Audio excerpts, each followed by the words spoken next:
This will be Face the Nation, pertaining to discussing some major issues worldwide. We enjoy their program too as well. We want to say thank you for allowing us to streamline off of this particular entity. Good morning and welcome to Face the Nation. It is a somber Sunday as we come on the air today. In London, there is unprecedented security for the hundreds of world leaders, including President Biden, who are gathering for tomorrow's state funeral of Queen Elizabeth. It will be the largest assembly of heads of state and government in years. Our Scott Pelley spoke with President Biden before he left for the UK and discussed how he's navigating the new world order for tonight's season premiere of 60 Minutes. President Xi and Vladimir Putin have met on the same day that you and I are sitting here in the White House. And I wonder if this is a new, more complicated Cold War. How do you manage it? I don't think it is a new, more complicated Cold War. Look, when President Xi invited Putin to Beijing during the Olympics, where they had their meeting and the new relationship, not long after that, I called President Xi, not to threaten at all, just to say to him, we've met many times, and I said that if you think that Americans and others want to continue to invest in China based on your violating the sanctions that have been imposed on Russia, I think you're making a gigantic mistake, but that's for your decision to make. Thus far, there's no indication that they've put forward weapons or other things that Russia has wanted. So, well, maybe I shouldn't say anymore. Oh, I wish you would. No. Here at home, a political firestorm erupted between Republicans and Democrats over immigration, an issue made more complicated by challenging relationships between the U.S. and some of our neighbors to the south. Republican governors have been relocating some who've crossed the border into their red states for months now. But last week, the images of migrants flown or bust from Texas to Martha's Vineyard, Vice President Harris's residence in Washington and New York City, has sparked a fury of political backlash.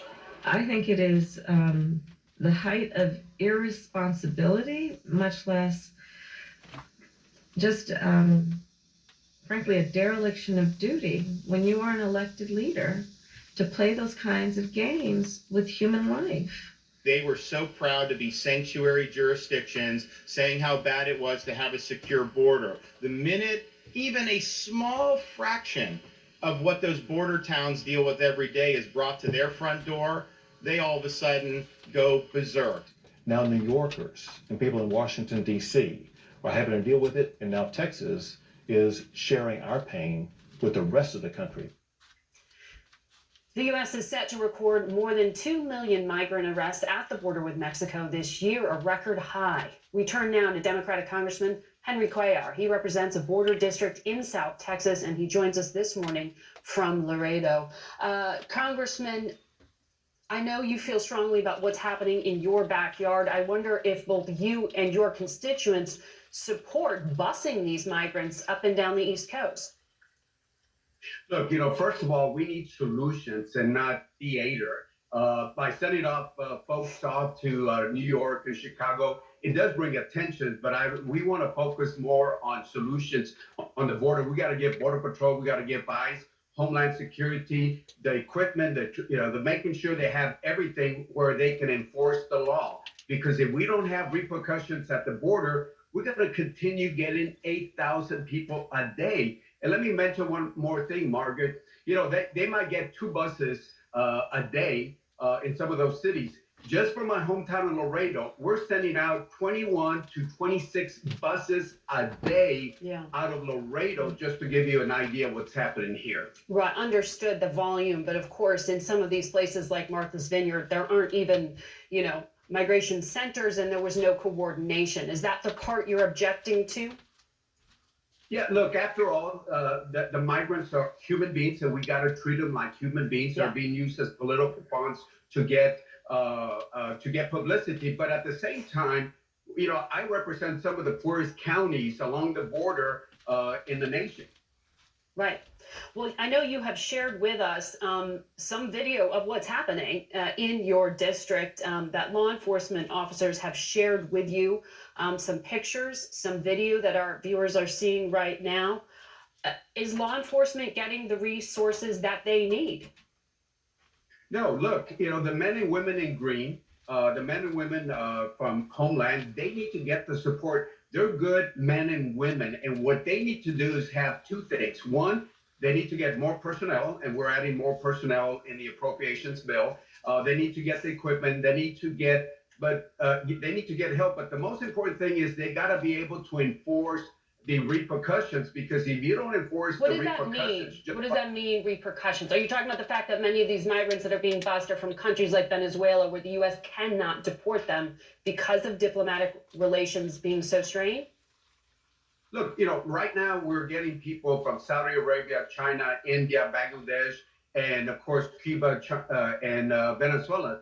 There are certain folks, the countries that might not accept some of the people. You got to look at the asylum, but most of the people coming in don't apply for asylum.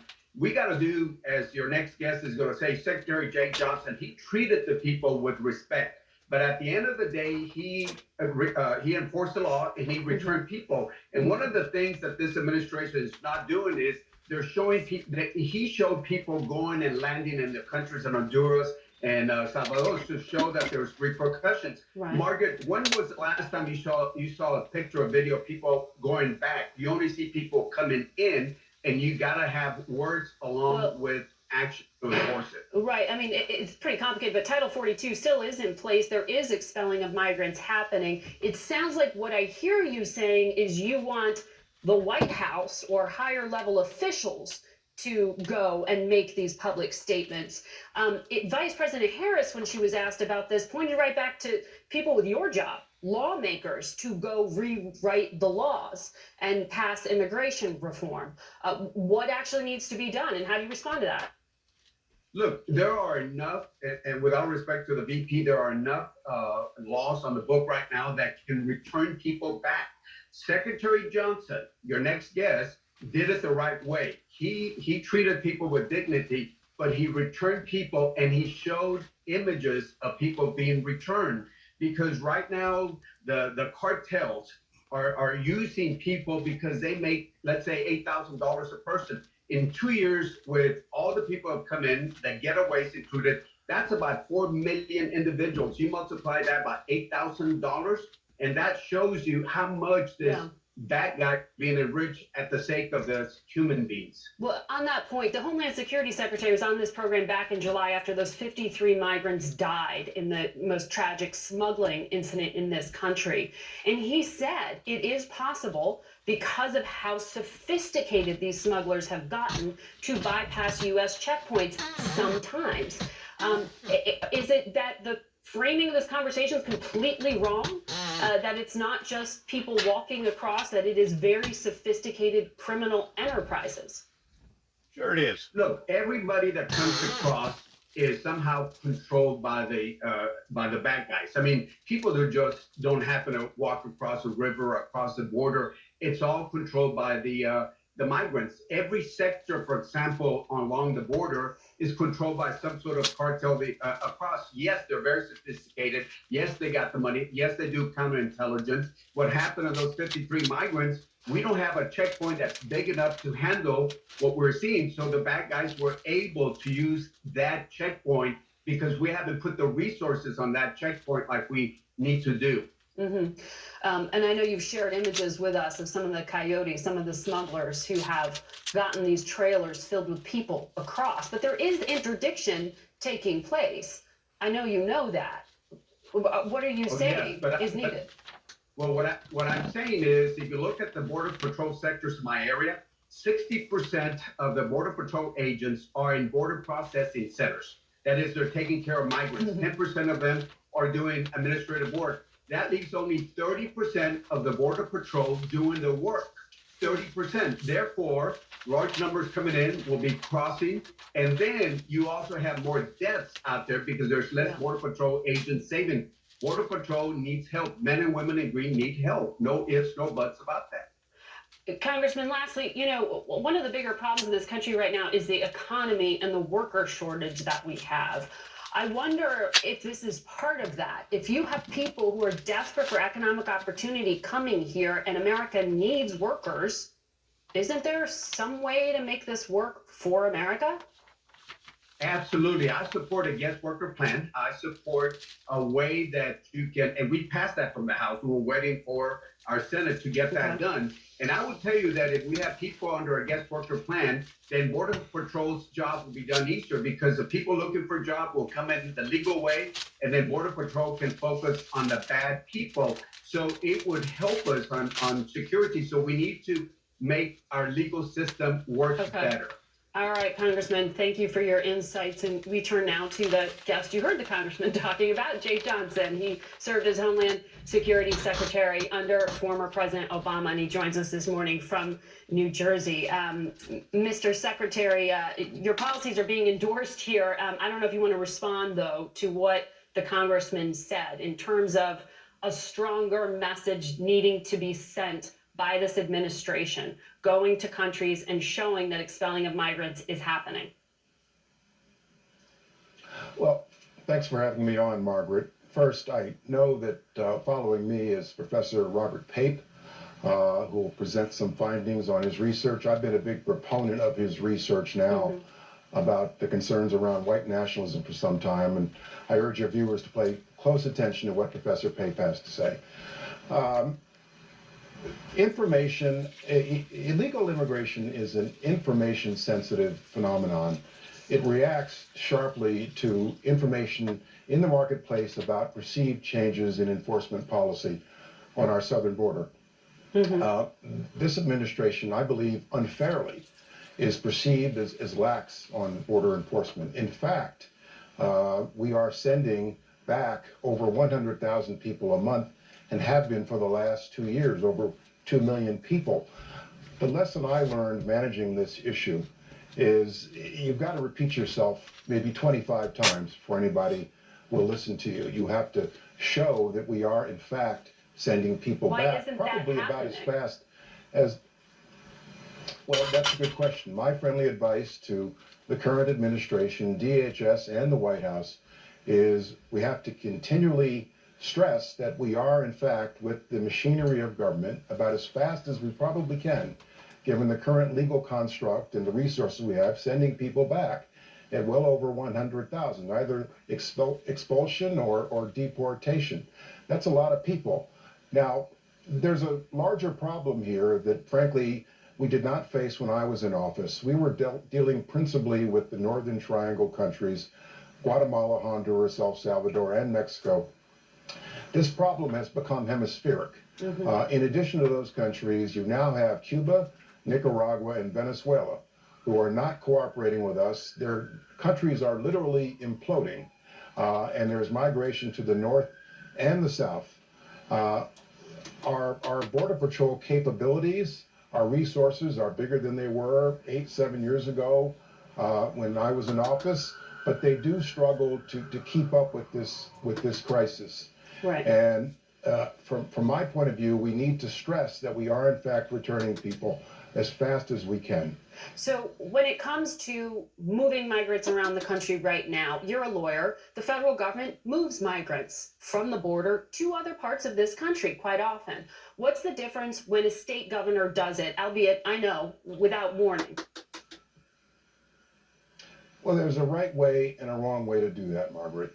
The wrong way is on 20 minutes notice to send people by bus or airplane to the Edgartown Airport or to Mass Ave in front of the Vice President's residence without giving local resources, NGOs, shelters, local government an opportunity to plan for how they intend to feed and clothe and house migrants.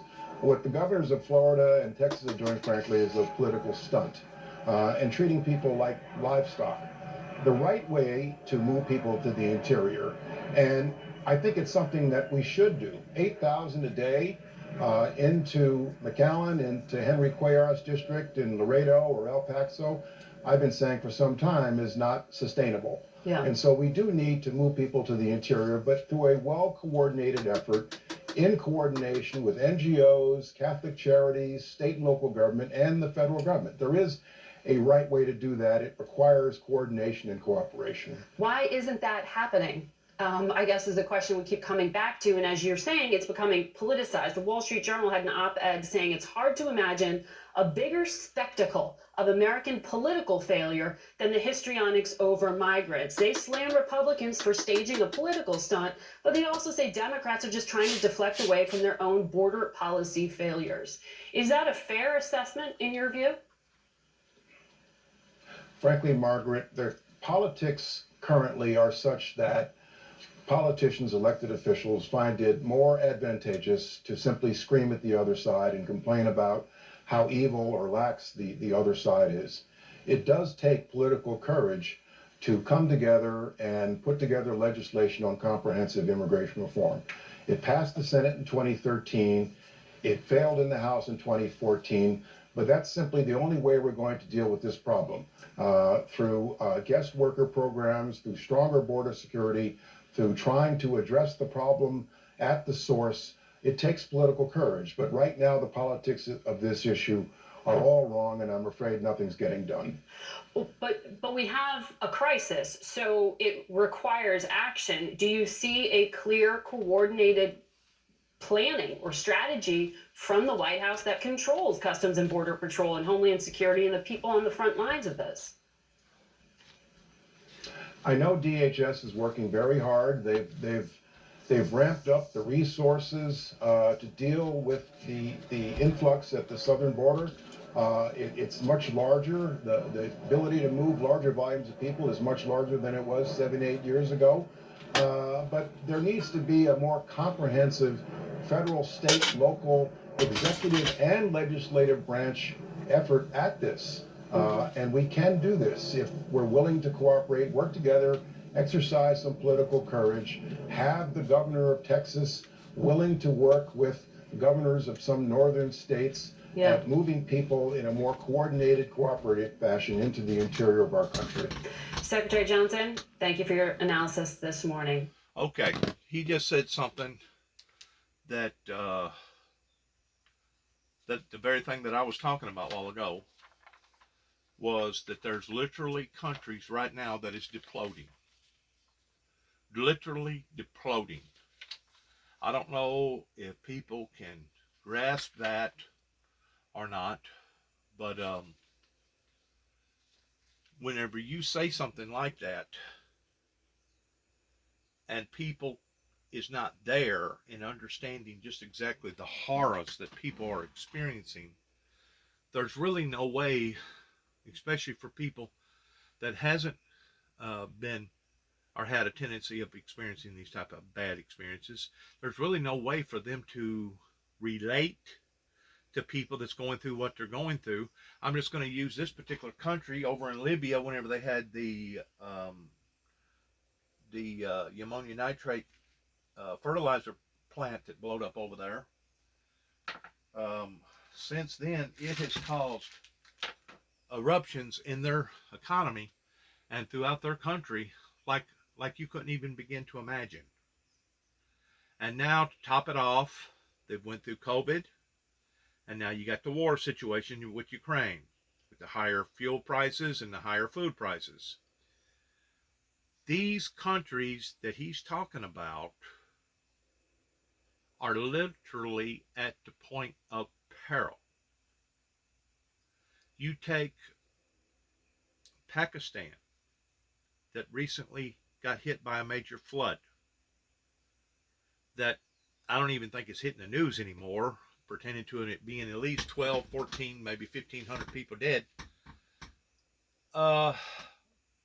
They won't recover from that for a whole decade or more. Economically, physically, their whole infrastructure has been now rattled or even destroyed. And there's other countries that have went through what that they have went through, pertaining to the bad hurricanes. I think that storm that they were saying was going to intensify has intensified. And I think, if I'm not mistaken, this morning they have hurricane warnings out in places like Puerto Rico. Puerto Rico has not fully recovered from the other storms that has hit them back about 3 or 4 years ago. And there's other little countries out there that's basically on islands that have went through similar situations that are trying to recover from other bad events, that now, to top it off with COVID, and to top it off with the war, with the price of fuel and the price of food, it's only intensifying or exacerbating the problem even worse. And it's becoming so intense right now that I don't think that various people in our government can even begin to wrap their minds around the seriousness of all this, because we're only seeing one part of it coming from South America and Mexico. That, yes, people have gotten on the bandwagon towards realizing that they can get through, so they're coming over to other countries on boat, including Cuba, and they're going up a different way rather than coming over the, I guess it'd still be considered the Atlantic, down towards Florida, in between Florida and Cuba. We really have not grasped the seriousness of all this pertaining to what President Poisonous Putin have actually done. Whenever he said what he said within about 2 to 3 weeks after he done what he done, I don't know what reporter that he was talking to, but he basically referenced himself by saying, yes, that is true, but you have no idea towards how the ground that you're walking on just shifted. That, in and of itself, was an understatement pertaining to where we are now, 6 months later, pertaining to the war, pertaining to the prices, pertaining to the fuel prices, pertaining to the shortages of propane and other types of energy type sources. That was a understatement, to say the least. That the ground that you just was walking on just shifted. And boy, did it ever, pertaining to a lot of countries out there that are now looking at this madman over there towards being the perpetrator that has added insult to injury, that has now brought this much more anguish, this much more horror, this much more turmoil into the very countries that was trying to get over COVID, that was actually striving towards being a civilized country in regards towards a democracy, that now, like the individual just got to saying, have imploded. Every aspect around what that they have tried to accomplish in the past 30 years has suddenly backfired. Why? Because Satan has deceived the world.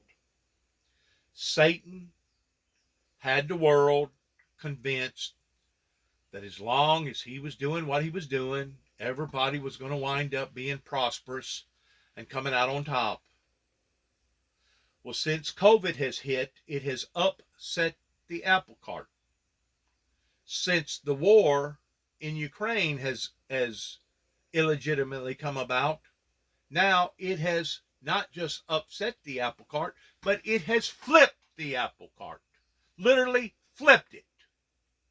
To the point that now it has exacerbated the problems that COVID originally was starting to create, that now some of these other countries are going through stuff in extreme dangers, perils, that is unimaginable for most Americans to even begin to conceive. And I've been told, I don't know how true it is, but there has been talk about how that some villages or some tribal people in other parts of the land, and I'm just not talking about over in Africa pertaining to the Zulus, I'm just not talking about the headhunters, but there has been talk about that it has gotten so bad in some of these countries that cannibalism has turned into a predominant thing. Cannibalism. People eating people just to stay alive. You go beyond a pandemic to the point that now we're dealing with famines. And you can have a famine over not just necessarily a weather event, but you can have a famine because of a political event. And that's exactly what is exacerbating the problem pertaining to the war over in Ukraine, that poisonous Putin has taken the initiative towards getting involved in illegitimately, that has only exacerbated the problem, that has caused famines on reproduction lines, on supply lines. It has caused these petroleum oil industry products to jack their prices up, which I think should be controlled federally, mandatorily by the government. I don't know which government, other than a few, like 7 or 8 or 10, whatever it is, that controls the oil industry. But for them to have done what they have done, along with COVID and along with what's went on with poisonous Putin, it has literally flipped a lot of these countries totally upside down. It has flipped them upside down towards their inflation. It has tipped them upside down pertaining to their economy. It has tipped them upside down pertaining to their structures. It has tipped them upside down pertaining to their laws. It has tipped them upside down pertaining to the way that they handle their affairs with other countries. And this is all the makings of the Luciferian Lucifer that is out to kill, steal, and destroy, that has basically brought this type of injusticeness into the global society. And now he's being exposed. Now he's being revealed toward just exactly how badly that he deceived not only the American people, but the world in general. Because like I said, the affairs that was handled in the late 80s was handled incorrectly on a political aspect as well as a social aspect. It was handled incorrectly towards this country, talking out of both sides of its mouth. It talked about peace, it talked about love, it talked about being a civilized society, a Christian civilized society, to the point that now we are seeing things right here in America that are being handled in an uncivilized Christian manner.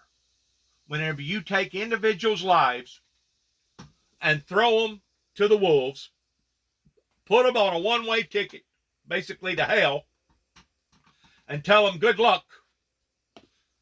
Good luck. And then drop them off in the middle of nowhere. You've taken them, first of all, completely out of their environment. Second of all, they can't probably speak hardly no English. Third of all, the places that they're sending them to are not equipped for this type of popularity growth. And it's just really, really exacerbating the problem on levels unimaginable in every perspective from A to Z.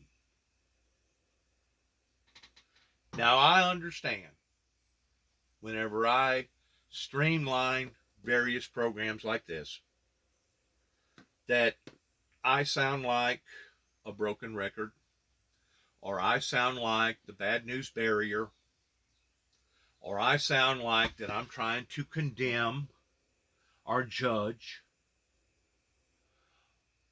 or even myself, even myself, I'm going to use this terminology, even myself, towards exacerbating the problem. And I promise you, I am not. Just like whenever I spoke of the things that I spoke of towards trying to give out the warnings that I gave, not only in 2005 towards a bloody road ahead, but in 2007 towards major electrical disturbances coming up onto the planet, such as they haven't never experienced before. I was not doing those things to hurt people, I promise you. I was doing those things to help people, to try to alert them, to try to warn them. It was the same thing that Jesus put out his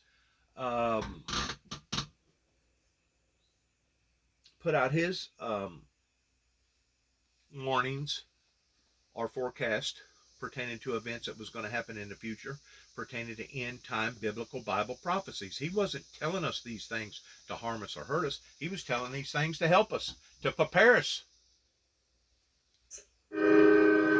Back on track, America's railroads with a tentative labor deal. But no one can seem to put the brakes on inflation. The latest rate, 8.3%. That's 6 straight months above 8%. We now have an inflation that may be much more entrenched and sticky. Economist Diane Swamp, an advisor to the Federal Reserve, worries workers keep losing ground. All the gains in employment we've seen, all the acceleration in wages we've seen, we've lost all of that and then some to inflation. Blame a tangle of lingering buffeters, including the pandemic recovery, consumer demand, Ukraine, and the supply chain muddle, which is why averting a railroad strike was so critical. This doesn't help the backlog at Southern California ports, the gateway for roughly 40% of American imports. Here at the Port of Los Angeles, the director says 28,000 shipping containers need to go out by train. That number should be 0. Good news, dropping gas prices. $3.68 a gallon's the national average, down 26 cents in the last month. But diesel prices aren't going down. They've only went down probably globally, and they don't just talk about diesel prices. For some reason, I don't know why the media don't do that, but they've only went down pennies on a dollar compared to what gases went down. Paycheck to paycheck, the average household spending $460 more a month than a year ago. And mortgage rates also trending up. The 30-year fixed average creeped above 6% for the first time in 14 years. For everyday Americans, it's a lot. And the more entrenched inflation becomes, the thornier the recovery. On Tuesday, the Fed meets again, and you know the agenda. Analysts expect another rate hike, the 5th one this year. Our Mark Strassman reporting from Los Angeles. We'll be right back. And see, that's another thing that I don't understand pertaining to them saying that by raising the interest rate helps control the economy.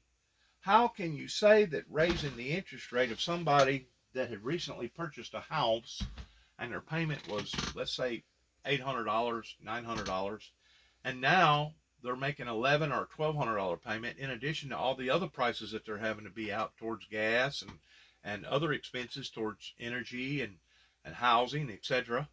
How can you say that raising the interest rate is bettering the inflation? I'm not educated to the degree of going to school and having diplomas like a lot of these people, but I just don't see where you're putting people in harm's way towards hiking up their monthly rates from one thing to another, regardless whether it's houses, rent, cars, energy, our fuel, our food, or whatever. I just don't see it. If you ask me, it's exacerbating the problem, because I guarantee you those people that's got those rental houses, that's paying a certain amount of money on those rental houses, whenever their premiums went up on their loans, they had to pass that down to the consumer. Who are their consumer? The renters. In other words, the same property that you was renting a 2-bedroom house for let's say $1,100 in Memphis, now has been raised up to $1,300 or maybe $1,400. Why? Because the people that's in charge of that business, their product line has went up, And because their product line has went up, now they're having to make it that much higher on the people, their customer base. So I don't get it. I may be naive in this area, but I really don't get it. Diplomatically and on the ground in Ukraine. That blue area is territory retaken by Ukraine in recent days, and they've made some horrific discoveries there. CBS News foreign correspondent Deborah Patta reports. This is what Russian troops left behind when they fled Izium in panic. A pine forest of death, more than 400 wooden crosses marking shallow graves, and new allegations of atrocities to add to a list of war crimes so long it numbers over 30,000. It's overwhelming for investigators who've been at it for months now. Multiple torture chambers across the region dispense the terror that kept civilian populations under control. These grim discoveries come after a lightning counter-offensive reclaimed most of the territory seized by Russia in the northeast at the start of the war. It began here in Bayrak, where Russian soldiers fled their bases down here in panic, clearing the way for Ukrainian forces to reshape the battlefields of Kharkiv. Vladimir Putin's war is not going according to plan. Here's Volodymyr Zelensky braving liberated towns near the front line to pay tribute to his soldiers this past week. President Zelensky, where he told us he intends to keep Russian troops on the run. The main thing is that we are coming back and we are on the way to the end. In striking contrast to Vladimir Putin desperately needing allies who's yet to visit his troops on the ground. Reduced to this, a video showing the leader of the Russian mercenary group Wagner recruiting prisoners for the war in Ukraine, promising freedom in exchange for fighting on the front line. Wagner has been accused of human rights atrocities in Syria and several African nations, raising the haunting fear of more wooden crosses on shallow graves in a country that has already endured unimaginable suffering. Our Deborah Patta reporting in Ukraine. We'll be right back.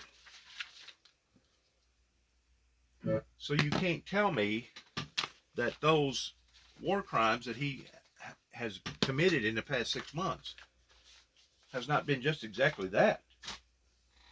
Whenever you go into genocide people like that, that goes against all your Geneva agreements, your national global agreements,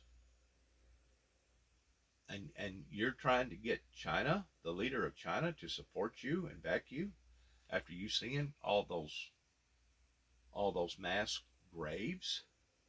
Could you only imagine if that was happening to you? Could you only imagine if that was happening to your community? Could you only imagine if that was happening in the very area where you was trying to live? If somebody was coming in and doing that to you? It's unimaginable. It's absolutely unimaginable how the world has sat back and wondered whether or not this was even being just or not. Some of them, not all of them, but it's unimaginable to think that a leader of such of a big country thought that he was actually going to be able to do this and pull it off with sophistications of satellite and internet and smartphone technology, to think that he was actually going to be able to do this and pull it off and not find people, the world, find out about it. That would have been like Hitler killing over 6 million people and genociding them in gas chambers and thinking that the world wasn't going to find out about it. We live in a hands-on society today to where if something happens across the ocean, across the sea, within a matter of minutes, and I'm talking about a few minutes, we are aware of what is happening, just like they are aware of what is happening over here if something humongous and big happens over here. Questions about the U.S. economy and foreign policy challenges on the season premiere of 60 Minutes tonight. Choose Heart Heartland News at 9 on KFBS2, the Heartland CW. This is going to end our program for today pertaining to this. I know it's been nip and tuck. It's really sad. And once more, I don't mean to be the bad news barrier in any of these things, because it rattles me too as well. Don't think for a second that it doesn't. It just absolutely makes me sick to think how that we as a society have went forward in one sense, but by watching the destruction of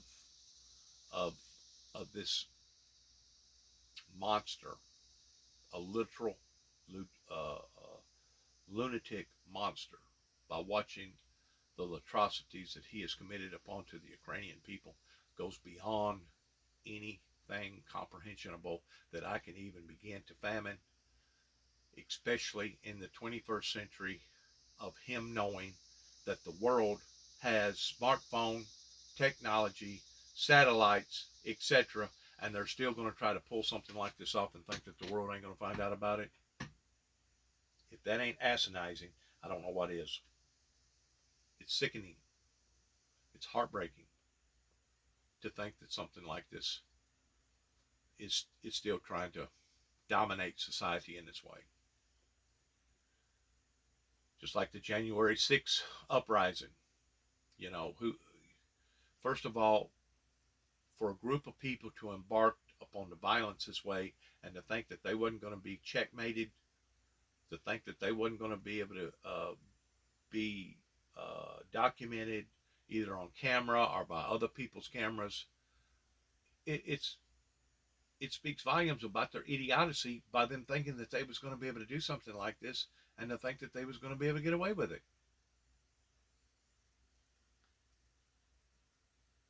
Is the senior election security lead at part of Homeland Security. She spent 30 years working in elections out in the state of Washington. And in this interview, she clearly is feeling that this threat is hitting home. Take a listen. Some of the threats are real, you know, we're going to hang you, so I hope somebody puts a bullet in your head, that kind of thing. So it's unnerving. It's unnerving. The Homeland Security official being moved to tears by what she is talking about. I mean, it's extremely powerful to me to hear that. Now I'm going to weigh in on what she just said pertaining to Homeland Security. Whenever you analyze my records going all the way back into 1991 pertaining to Homeland Security, you will see where I was working at the time with a Jolene Nugent that was representing me in my public defense, and you will see where basically her hands was tied in not representing me correctly, even after my brother and my wife at the time, Shirley K. Jackson, drove all the way to Wheeling, West Virginia in response towards defending my character that was still ignored and was still pursued towards me being some sort of an assassin going to assassinate George Walter H. Bush's life during Ronald Reagan's administration. Whenever I say the things I say, and I know I have to sound like a broken record, but whenever I say what I say pertaining to it couldn't have happened to a better group of people, in regards to now all these threats that are coming out of the woodwork from all these people that have probably never been on the I think they call it the spook list of the United States government, having to put people on these lists that could be a potential harm or danger to various government officials here in the United States. Whenever I say what I say, that it couldn't have happened to a better group of people. And I know today there is a better group of people, literally speaking, not trying to be facetious about it, but I know that today there really is a better group of people in Homeland Security. Maybe not throughout all of Homeland Security, but there has to be a group of people in there that have taken my records and analyzed them and looked at them and said, you know what? They really did lie on this individual. They really did make up things about this individual. This individual had to go through a lot of things that he shouldn't have had to have went through, especially due to the fact that my whole intent wasn't to go to the White House to bring harm or hurt to anybody's life, but it was to make people aware that what that they had pursued in pertaining to Desert Storm and Desert Shield I don't know which one come first, either Desert Storm or Desert Shield, but one or the other had not yet occurred. But the one that had occurred, I knew that it was incorrect. I knew that they was engaging into something that they shouldn't have been engaging in, and even prior President Ford said the same thing. He said the exact same thing and didn't want it released until after his death. That what the American people had engaged up into was wrong. It was not only dangerous, but it was wrong. To this day, as far as I know, those same people have yet to apologize to those people for doing what they done. And I still say, because of what they done, helped to prompt towards what occurred of us being attacked during 9/11. That's bad politics. That's bad policies that's being occurred there. That even to this day, those same people still haven't been given account for. I guess they're still sitting back with their big, thick, fat check accounts and bank accounts and living like high almighties, regardless whether it be the Bushes or the Cheneys or whoever that was associated with that administration. I think there's been a few of them. Rumsfeld's died. I think 2 or 3 other ones has died that was in that particular cabinet. But to this day, those people still haven't given account for how that they have turned this country upside down. And for them to be given that privilege, to me, it's unjustifiable. And I realize that I'm just one man speaking my opinion. I'm just one person harping on the things that I feel like that should be harped upon. But I'm that one person, believe it or not, that can put those dots together, going all the way back to 1983 in regards towards the massive, horrendous weather phenomenons that are going on now all over the world that have been destructive in so many people's lives. I understand from the perspective of the people in Kenton, Tennessee, and the perspective of the people over here in Weakley County, Tennessee, and Dresden, Tennessee. I understand that they don't understand how that I can put these dots together and tie them all in together, pertaining to where we are right now, where we shouldn't be. But there has been a conspiracy of a sabotage travesty that has occurred in America that even to this day has not been fully examined and fully accountable for the damages that they have put where the people are today. And if you'll intensify them with COVID, and if you'll intensify them with the war, that pretty well speaks volumes about where we are right now, as not only a country, but as a global society. And it's really so sad. And like I said a while ago, Secret Service, Homeland Security has been so much of my life, beginning not only in 1983, whenever a telephone call was given to the White House, not only when 9 tapes went to the White House in 1988, but towards the events that happened in 1991, and then there were some more events that happened in my life in 89 pertaining to Homeland Security. There were some more events that happened even going as early back as 2014.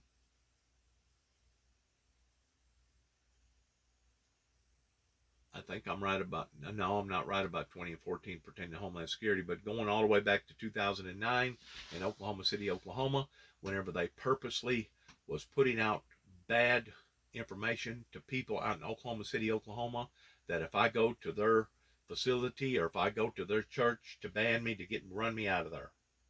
And basically they was the ones that prompted towards what the authorities done out in Oklahoma City, Oklahoma, whenever they decided to arrest me the second time. The first time they only apprehended me for about 7 or 8 hours. The second time they actually arrested me for supposedly running a red light that they said that they was trying to spare my life because of that, in which what the popularity had become so publicized pertaining to their news agencies that they arrested me. That was actually prompted, supported by Nashville, Tennessee Homeland Security pertaining to Secret Service.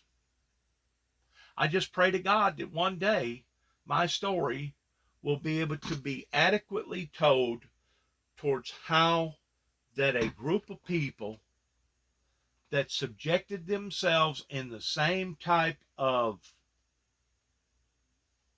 environment that the pharaohs, the Egyptians, did against Moses, towards it lining up in its similarities towards a body of people, a government that literally thought that it could outpower, outmaneuver, outthink God himself. That began right here in Northwest Tennessee in a little town called Kenton, Tennessee. I just hope and pray to God that my story will be adequately told to the world. That way they can understand the indifferences, the circumstances, the consequences, the sacrifices that has been made towards putting me right now, presently, representing the Heavenly Father and the Lord Jesus Christ and the Holy Spirit, the Trinitarian Trinity, representing them in the year 2022 by corresponding with various things that I'm recording right now on TV that has brought us to where we are today. That has brought us to where we are today. It's so heartbreakingly, sickeningly sad. How common is that right now? Yeah, unfortunately, it's very common. She, like so many of her colleagues, and she's seeing this because she's working with them, are facing an onslaught of threats and harassment and abuse in the aftermath of the 2020 election that is completely divorced from the reality of their success. The election professionals all over the country, red states, blue states, Republicans, Democrats, somehow managed the highest turnout we have ever seen in American history in the middle of a global pandemic.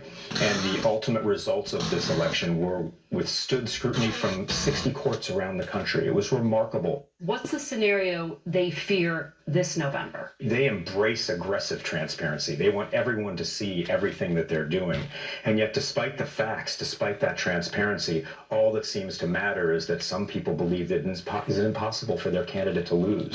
And if we get so divorced from that reality, we get so divorced from our democratic principles that, as Major said, we start being unwilling to accept the possibility of defeat, what might be possible then? And we've already seen this. This isn't hypothetical. We've seen this on January 6th, and we could see in the future dozens of little January 6th, not focused on Washington on one particular date, but focused in many different places on many different dates. And Major, you talk about... In other words, it could be a trend that could happen here in the United States on each state level, to the point of people seeking out some sort of vindications that have been brainwashed in thinking that they have been bamboozled or hoodooed because of a local or state election, or even a federal type election towards their candidate not becoming in power. In other words, it's opened up a brand new venue, as I have said before, towards going back to the Jerry Springer concept of what Donald J. Trump has done in bringing not only immoral problems into our society, but basically bringing violence, political, immoral violence to our culture that did not exist up until Donald Trump done what Donald Trump done.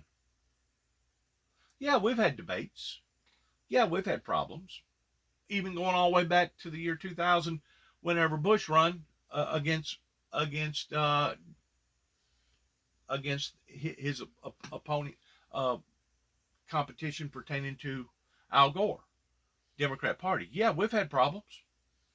Yeah, we've had debates, but we didn't decide to get down in the streets, down and dirty, and pull up our sleeves and decide to go at it with one another like a vicious animal.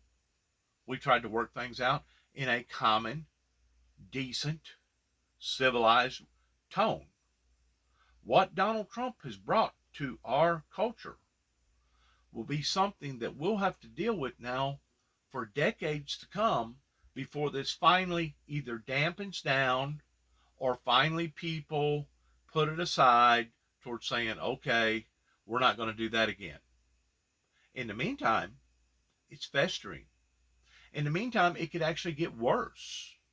In the meantime, it could be driven off into an estate of such severity that could absolutely light the candle towards a major uprising. That's what these officials are scared of. That's what these officials continue to keep embarking upon to. That's what our Homeland Security is scared of right now, pertaining to the internal fundamental affairs that's going on in our country. And I hope to God that whenever God had showed me in 2005 towards a bloody road ahead, that this will not lead into that type of seriousness. We're already dealing with a bloody road ahead since 2005 pertaining to all the gun violence, all the school shootings, and all the other types of chaotic events that has done nothing but intensify since 2005. And I just hope and pray to God that it don't escalate to the point of actually becoming a total uprising or a civil war here in the United States. And that's what they're afraid of. That's what they're talking about here. This is something serious. Probably more serious than 9/11 due to the fact that now we're talking about internal complications happening in our own country, in our own land. So whenever I say the things that I say, going all the way back to 1983, 1988, 1989, 1991 in Wheeling, West Virginia, pertaining to Homeland Security, I speak the truth towards not only past tensively towards what that I can prove, but it puts a, what would you call it, a sentimental approach to the degree that, God, yes, I hate to see it happening to my own country, pertaining to how that our country is being torn apart, but they brought it upon to themselves whenever they decided that they was not going to do the proper thing that led all the way in the magnitude or to the degree of what Ronald Reagan succeeded in doing in the latter part of his presidency. No ifs, ands, buts about it. No, I'm not in the corner saying 90-90 boo-boo, 90-90 boo-boo. I'm not doing none of that, but at the same time, I can relate to this so humongously per detail that about the only thing that I can say, beginning in Northwest Tennessee in a little community called Kenton, Tennessee, in Obion County, and here in Weakley County, Tennessee, is that what is happening right now could not have happened to a better group of people that thought that they was going to be able to undermine God and undermine God's people. Same type of scenario happened with the Pharaohs and Moses. Same type of scenario happened with the Philistines and the Sadducees pertaining to the people over in Jerusalem that denied Jesus Christ and basically executed or killed him, crucified him. That even Jesus asked, "For what good works does thou crucify me for?" And their reply was, "We crucify you not for the good works," indicating that they was acknowledging that he done great and mighty good works. But we crucify you because we don't believe who you say that you are, and we have classified you towards being a blasphemer, towards being phony, towards being basically fraudulent, because we don't believe that you're the Son of God, and because of it, we're going to kill you. We're going to execute you. We're going to hang you on the cross until you die. That's what they done. That's exactly what they done. They bit the hand that was trying to feed them, and the reason why is because they didn't like the message coming from the messenger. And they thought that if they could get rid of the messenger, they would get rid of the message. How arrogant can you be? They done the same thing. Basically, to JFK, they done the same thing. To Martin Luther King, they done the same thing. To other people that has tried to do good deeds. They think that if they get rid of the messenger, the message is going to go away. If it is an authentic, godly message, I promise you, the message is not going to go away. If it does anything, it will only intensify. Just as Martin Luther King's message did. In other words, the messenger's message become 1,000 times more powerful after their death than what they ever thought about in their life. And that's the part that I continue to keep scratching my head about is, wow, they must have wisened up a little bit, because they haven't brought their assassins out here towards actually assassinating me. In other words, they didn't want to make a martyr out of me like they did other people in their other mistakes here in America. And because of it, they rather just agitate the problem rather than do away with the problem. Well, how are they going to do away with the problem? Well, if they'd done away with the problem, they'd have to kill me. And I'm still alive. And what I'm talking about right now is government officials, regardless whether it's county, local, state, or federal. So whenever I say the things that I say pertaining to it couldn't have happened to a better group of people, I mean that wholeheartedly. But at the same time, I regret having to be able to say that, because I don't think nobody that loves their country and the freedoms of their country pertaining to the sacrifices that has already been made, I don't think nobody wishes for that to come upon to any group of people, including their enemies. But what has been done, and until it's willing to be erased and redone, until they're willing to go back to the cross, as the first part of Revelations talks about, and do thy works over again, it's only going to continue to fester and get worse. And I continue to almost put that out on every message that I put out to the general public. On every level, regardless whether it be political level, regardless whether it be a financial level. On the ballot are election deniers. Two of the best known, perhaps, Kari Lake out in Arizona and Doug Mastriano in Pennsylvania. Is indulging this simply the cost of winning an endorsement from the former president, who is a political powerhouse? Or do they believe it? It's certainly the former. getting President Trump's endorsement runs through a sieve that requires you to say the 2020 election was stolen. And if you say it the loudest of any of the Republicans also vying for that endorsement in any particular state, you're most likely to get that endorsement. But Kari Lake's an interesting example of this phenomenon. She said before the primary was decided that fraud was afoot. She said while votes were being counted, fraud was afoot. She was trailing, and then she came out ahead, late in the process, and said it was then, therefore, legitimate. I would only say that is not a veil of hypocrisy. That is the very definition of hypocrisy. The exact process you assailed is the one that made you the GOP nominee. Therefore, it's legitimate only because you become the nominee? That doesn't add up. David, we've talked in the past about Democrats who have questioned the outcome of elections. Republicans often point to that when this is discussed. How concerned are you? That's the reason why I say that we've been sabotaged internally from inside. That is worse than being attacked from another nation or another country from overseas. Right now, we have the most professional, accurate, transparent, secure election system we've ever had, and it keeps getting better every election cycle.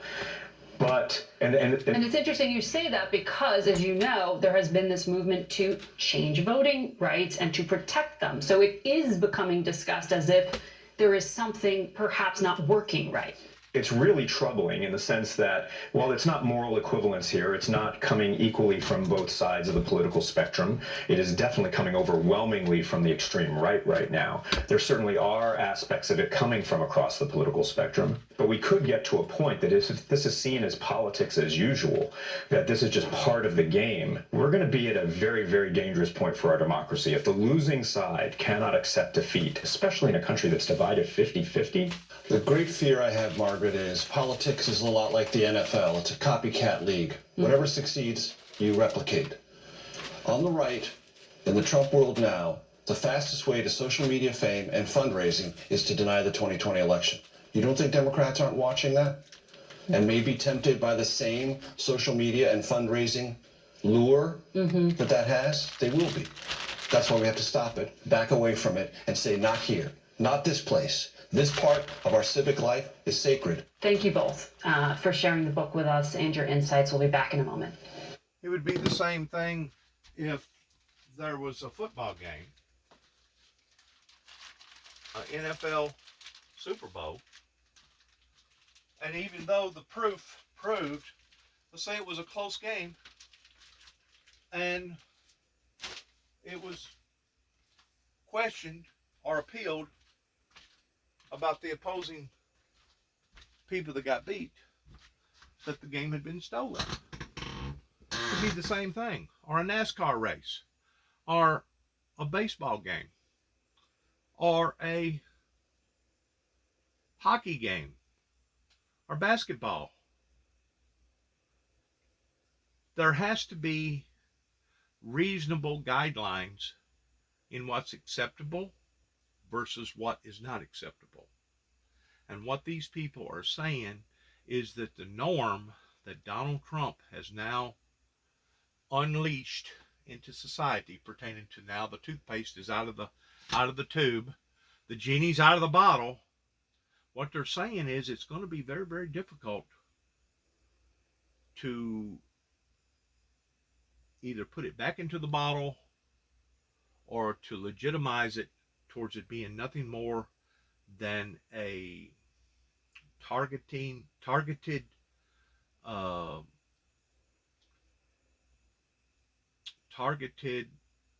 sabotage event, that instead of making our nation stronger because of allowing for this to have blown out of proportion the way that it has, it will actually weaken our culture. It will weaken our system. It will weaken our nation, and it will cause much, much more damage than what you ever thought about it causing to be good.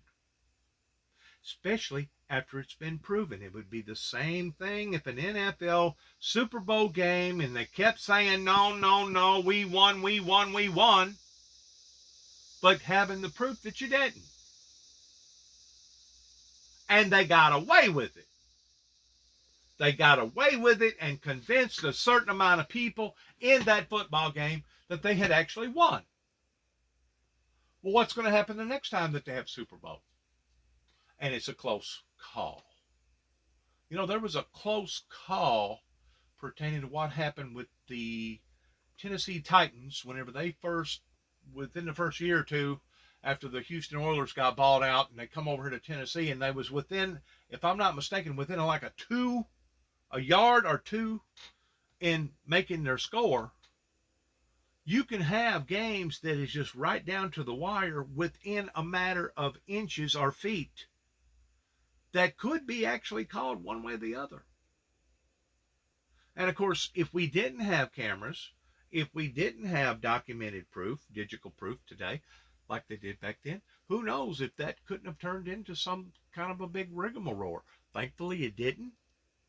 They took their hit on the cheek like they should have had in accepting their losses, and they went on about their business. But that's the point that these guys are trying to say that's very, very worrisome, is that now the water has been poisoned. The well has been tainted. And it got tainted by the illegitimacies coming once more from the Republican Party, from Donald J. Trump. And until that either dies out or gets proven to be out, we're going to continue to struggle with these type of problems, probably on a state election, local elections, and even federal elections for who knows the next decade to come. Because now it has poisoned the well. It's really sad in what the Republican Party, beginning back 30 plus years ago, done that they shouldn't have done, that now we're seeing the repercussions of it falling not only into the American people's lives, but also the world. And of course, what even complicates it is with COVID and the war, and now we're seeing countries literally implode up onto one another. That is probably one of the most saddest 21st century events that people can ever begin to imagine that would have taken place, that is now taking place. Really, really bad. Thanks again for your time. Good luck to all of us as we end our program by saying shalom. God bless you, God bless America, and God bless those who are striving towards doing the proper and right godly thing in the name of justice and in the name of the Lord Jesus Christ. Shalom.